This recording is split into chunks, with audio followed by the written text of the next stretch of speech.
Praise the Lord. கர்த்தர் நாமத்துக்கு மகிமை உண்டாவதாக. தாவீது ஐயா கர்த்தருக்கு விரோதமான பாவம் செஞ்சிருக்கிறாங்கல்ல, அது என்னன்னு பார்ப்போமா?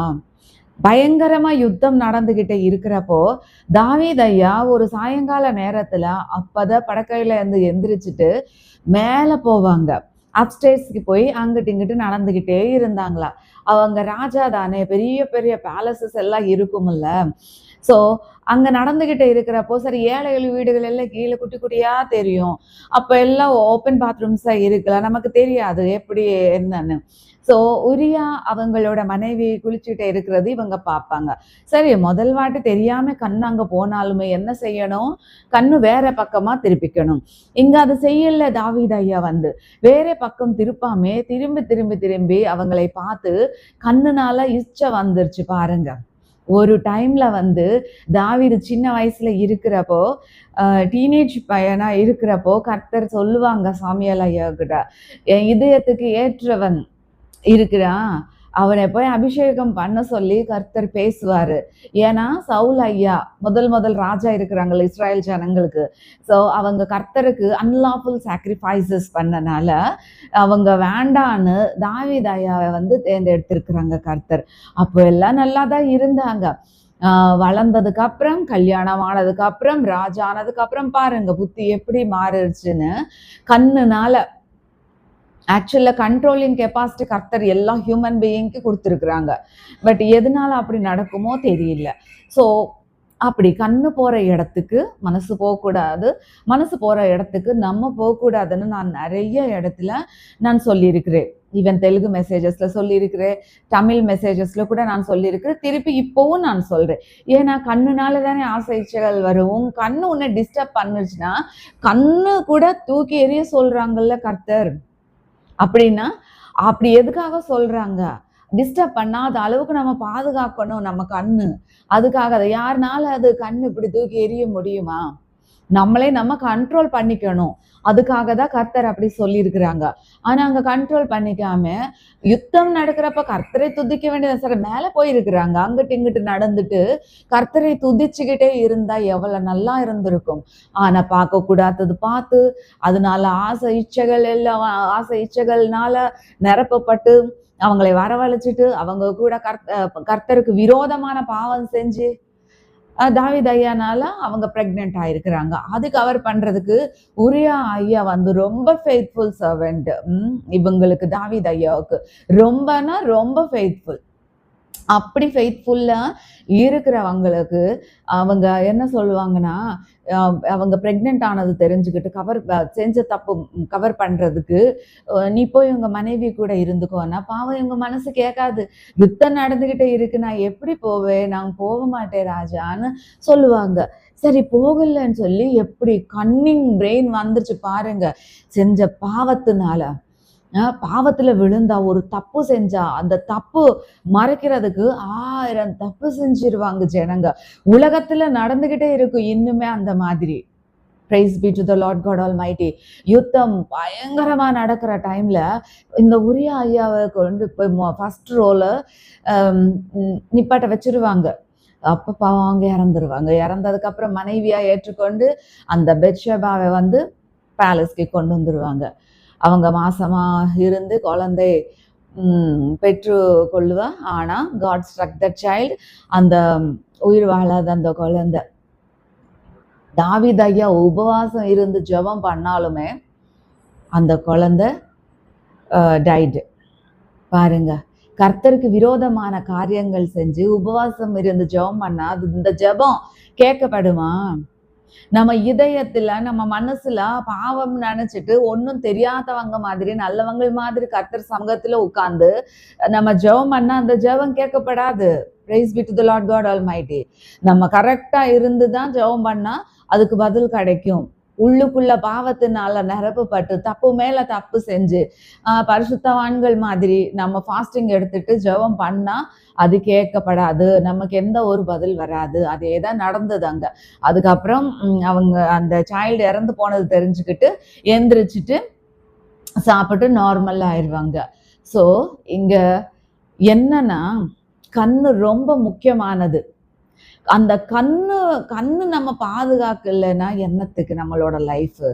ஆரம்பத்துல அதே நடந்தது. நம்ம ஏவாள் அம்மா அவங்களுக்கு கூட கண்ணுக்கு அழகா தெரிஞ்சது அந்த ஃப்ரூட்டு. சாத்தானானவன் அந்த சர்ப்பம் மூலமா பேசுறப்போ அவங்க அப்படியே நம்பி கர்த்தர் வேண்டான்னு சொன்னது செஞ்சு அவங்க சாப்பிட்டு அவங்க ஹஸ்பண்டுக்கு கொடுத்துட்டு பாவம் என்டர் ஆயிடுச்சுல்ல. அதனால நம்மளை நம்ம கண்ட்ரோல் பண்ணிக்கணும்னு சொல்லி நம்ம இந்த கண்ணு தானே நமக்கு எல்லாத்துக்கும் மெயின். நம்ம கண்ணு ஏன் நல்லா வச்சுக்க முடியல? நானே ஒரு கேள்வி கேட்கிறேன். நம்ம கைக்கு தான் கர்த்தர் வந்து நமக்கு அதிகாரம் கொடுத்துருக்குறாங்க. நம்ம கண்ணு நம்ம நினைச்சா நம்ம கண்ட்ரோல் பண்ண முடியும். பார்க்கவே கூடாது, பார்க்கக்கூடாதது. தப்பி தவறி நம்ம தெரியாம பார்க்கக்கூடாத இன்ஸ்டன்ட் பார்த்தாலுமே 2வது வாட்டி திருப்பி நம்ம கண்ணு அந்த பக்கம் போகவே கூடாது. Praise be to the Lord God almighty. நம்ம அந்த சான்ஸ் கொடுக்க கூடாது. பாவம் நமக்குள்ள என்டர் ஆகுறதுக்கு நம்ம சான்ஸ் கொடுக்க கூடாது. இயேசுவின் நாமத்துல ஜெயிக்கணும்ல, எங்கேயுமே ஸ்பேஸ் கொடுக்க கூடாது. கொடுத்தா அந்த லைஃபே ஸ்பாயில் ஆயிரும். தாவீது ஐயா கூட தப்பிக்க முடியல. உடனே நாத்தான் ப்ராஃபட்டை வந்து அனுப்புவாங்க தாவீது ஐயா கிட்ட. தாவீது ஐயா செஞ்ச பாவம் நல்லா அவங்க சொன்னா வேற யாரோ நினைச்சிட்டு இப்படி செய்யணும் அப்படி செய்யணும்னு சொல்லிடுவாங்க. அது யாரோ இல்லை, நீங்க தான் சொல்லுவாங்க. தப்பிக்க முடியுதா? அங்க தப்பிக்கவே முடியாது. கர்த்தர் ஹி இஸ் கன்சியூமிங் ஃபயர். தண்டனை அனுபவிச்சுதான் ஆகணும். அவங்க சொந்த மகன் அப்ஷாலோம் துரத்துறது பாக்குறோம்ல, நிம்மதியா ஜெருசலேம்ல இருக்கவே முடியல. துரத்து துரத்து துரத்து துரத்து அது ஒண்ணு. அம்னோன் என்ன செஞ்சாங்க? சொந்த தங்கச்சி. இதெல்லாம் பேசுறதுக்கே எனக்கு ஒரு மாதிரி இருக்கு உண்மையில. அதனால அந்த மாதிரி நம்ம செஞ்ச தப்புக்கு நம்ம தண்டனை அனுபவிச்சுதான் ஆகணும். அதனால அந்த தப்பு நடக்காம பார்த்துக்கிட்டா நல்லது. நடந்தா அந்த டாட் தான். நம்ம எவ்வளவு கழுவி சுத்தம் பண்ணாலும் எவ்வளவு துவைச்சுக்கிட்டாலும் அந்த மச்ச அப்படியே இருக்கும். ஒயிட் பேப்பர்ல ஏதாச்சும் எழுதிட்டு அது ரப் பண்ணா ஒயிட் பேப்பர் ஃப்ரெஷ்ஷா இருக்கிறப்போ எப்படி இருக்கோ அதே போல இருக்குமா? இருக்காதுல்ல. நம்ம ரப் பண்ணது அப்படியே தெரியும். எங்கேயாச்சும் ஏதாச்சும் ஒரு அடையாளம் இருந்துகிட்டே இருக்கும். அதுக்கு எதுக்கு? தேவையே இல்லையே. நமக்கு கர்த்தர் கையில பைபிள் கொடுத்துருக்குறாங்க. நல்லது கெட்டது நமக்கு தெரியும். ஊழியக்காரங்களே அதிகமா செய்யறாங்க, மற்ற ஜனங்களை விடுங்க. சர்ச் நடத்துறவங்க ஊருக்கெல்லாம் உபதேசம் பண்ணிட்டு பர்சனல் லைஃப்ல மட்டும் அவங்க இஷ்டத்துக்கு வாழ்றாங்க. ஆனா நம்ம பேச வேண்டிய அவசியமே இல்லை. இது பார்த்து யாருக்காவது கிரியை செய்யட்டுமே, அட்லீஸ்ட் அவங்க கர்த்தருக்கு பயந்து கரெக்டா வாழ பார்க்கட்டுமேன்னு சொல்லிதான் நான் வந்து தாங்க முடியாம நான் பேசிட்டே இருக்கிறேன். இன்னைக்கு உலகம் ரொம்ப கரப்டட். யாரையும் நம்ப முடியல, யாரும் ஃபெய்த்ஃபுல்லா இல்ல. இருக்கிறாங்க, நான் ஃபெய்த்ஃபுல்லா இருக்கிறவங்களை பத்தி நான் பேசல, இல்லாதவங்களை பத்தி தான் நான் பேசுறேன். ஃபெய்த்ஃபுல்லா இருக்கிறது கொஞ்சம் பேரு தான். மாயமாலம் பண்றது அதிகமானவங்க இருக்கிறாங்க. பிஷப்னு சொல்லிக்கிறவங்க, ரெவரன்ஸ்ன்னு சொல்லிக்கிறவங்க, பாஸ்டர்ஸ்ன்னு சொல்லிக்கிறவங்க, எவாஞ்சலிஸ்ட்னு சொல்லிக்கிறவங்க, ஏசப்பா பரிசுத்தமா வாழ்ந்தவங்க. பரிசுத்தமான ஏசப்பா பத்து வாயெடுத்து சொல்றப்போ எதுக்கு பாவ காரியங்கள் உங்களுக்குள்ள இருக்கு? உங்களுக்குள்ள இருக்கிற பாவ காரியங்கள் எல்லாம் வேரோட தூக்கி எறி. அப்பதான் நமக்கு தகுதி இருக்கும் பைபிள் தொடர்றதுக்கு. ஏசப்பா பத்து, ஏசப்பா பரிசுத்தமான தேவன், பாவம் இல்லாத தேவன். நான் பரிசுத்தமா இருக்கிறேன், நீங்களும் பரிசுத்தமா இருங்கன்னு தான் கர்த்தர் சொல்லி இருக்கிறாங்க. சொல்றது ஏசப்பா பத்து, பண்றது ஃபுல்லா கர்த்தருக்கு விரோதமான காரியங்கள். என்னை மன்னிச்சிருங்க, யாருக்காவது மன கஷ்டங்கள் இருந்தாலும் மன்னிச்சிருங்க. நான் ஒரு சகோதரியா இருக்கிறது தான் நான் பேசிக்கிட்டே இருக்கிறேன். உலகத்துல நடக்கிறது தான் நான் பேசிக்கிட்டே இருக்கிறேன். Praise be to the Lord God Almighty. மாயமான வாழ்க்கை வேண்டாம். வேஷம் போட வேண்டாம். ஒரு நாள் வேஷம் எல்லாம் வெளில கொண்டு வருவார் கர்த்தர், வெக்கப்படுத்துவார். அந்த சிச்சுவேஷன் ரொம்ப அசிங்கமா இருக்கும். அதனால கர்த்தருக்கு நம்ம உண்மையா இருப்போம். உண்மையான இதயங்கள் பார்த்து கர்த்தர் எல்லா விஷயத்துல நம்மளை ஆசீர்வதிப்பார். சும்மா ஜனங்களை நம்ம ஏமாத்தக்கூடாது. சும்மா ஜனங்களுக்கு மட்டும் அனுகூலமான வசனங்கள் எடுத்துக்கிட்டு பேசிட்டு கண்டிக்காம புத்தி சொல்லி கொடுக்காம கர்த்தருக்குள்ள கரெக்டா ஒரு டிசிப்ளின் லைஃப் கத்து கொடுக்காம அனுகூலமா எடுத்துக்கிட்டு பெயிண்ட் அடிச்ச மாதிரி எல்லாம் பேசக்கூடாது. பணாசை பொருளாசை இருக்கவே கூடாது. Praise be to the Lord God Almighty. கர்த்தர் பார்த்துக்குவார். அவங்க இருக்கிறாங்க, ஜெபத்துக்கு பதில் கொடுப்பாங்க. அவங்க எல்லாம் பார்க்கிற தேவன். மனுஷங்களை வேணா ஏமாத்தலாம், கர்த்தரை யாரும் ஏமாத்த முடியாது. அதனால நம்ம பாவம் செய்யாம எவ்வளவுக்கு எவ்வளவு சரி தெரியாம வாழ்க்கையில பாவம் நடந்துருச்சா, எல்லாரும் ஹியூமன் பீயிங்ஸ் தான், விதவிதமான பாவ காரியங்கள் இருக்கு.